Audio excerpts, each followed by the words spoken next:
watching Dante Boxing Nation.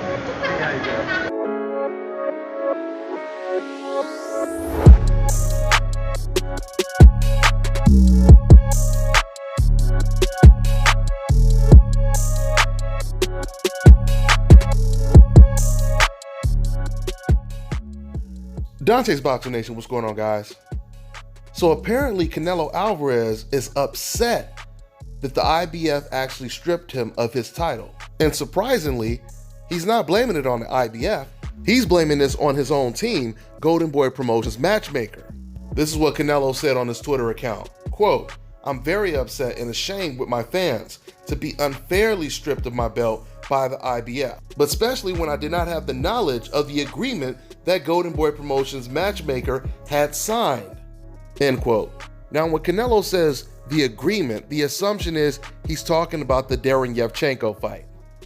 So not only do we learn that Canelo is upset with Golden Boy Promotions matchmaker, this also tells us that while Canelo is saying he had no knowledge of what Golden Boy matchmaker was doing when it comes to the IBF strap, but when it came to the WBC belt that Canelo Alvarez gave up, where he was ordered to fight his mandatory Jermall Charlo, Canelo must have known everything about that, meaning there was no objections to them taking his belt when it came to Jermall Charlo. But when it comes to the IBF belt, Canelo, that's where he draws a line and says, this is wrong. This is wrong, and I was unfairly stripped.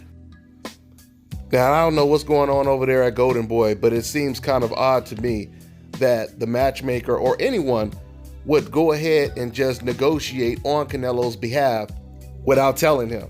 But you would have to think that somebody would have told this man that Darren Yevchenko is his mandatory and the IBF is giving him a deadline to make the fight official. But I guess that didn't happen. According to Canelo Alvarez, he knew nothing about this situation. So now Canelo Alvarez has lost 2 belts within a couple of months. Just in case you guys haven't figured it out yet, the WBC franchise belt is not a championship belt. There's no such thing as having a belt that you don't have to defend. Jermall Charlo is now the WBC champion. And the franchise belt is basically just an award that the president actually handed out so Canelo could save face when it comes to him giving up the belt and not fighting Jermall Charlo. I mean, you guys don't think that's odd? There's a WBC champion in every single weight class, and the president of the WBC, he only gives that belt to Canelo Alvarez? We know exactly what time it is. And moves like that is what makes the sport of boxing look so bad. It makes the sport of boxing look so bad and so corrupt. So I don't know what type of fallout there's going to be when it comes to Canelo Alvarez losing his IBF belt and blaming it on Team Golden Boy. All we know is Canelo won't be fighting Darren Yevchenko next, and the talks are he's in negotiations with Demetrius Andrade. Hopefully in a week or so, we'll find out if they're in serious negotiations or it's just a deflection while Canelo is negotiating with someone else. Hopefully that's not the case. With that being said, I'm gonna wrap this video up. That's all I got for now, guys. I'm on to the next one.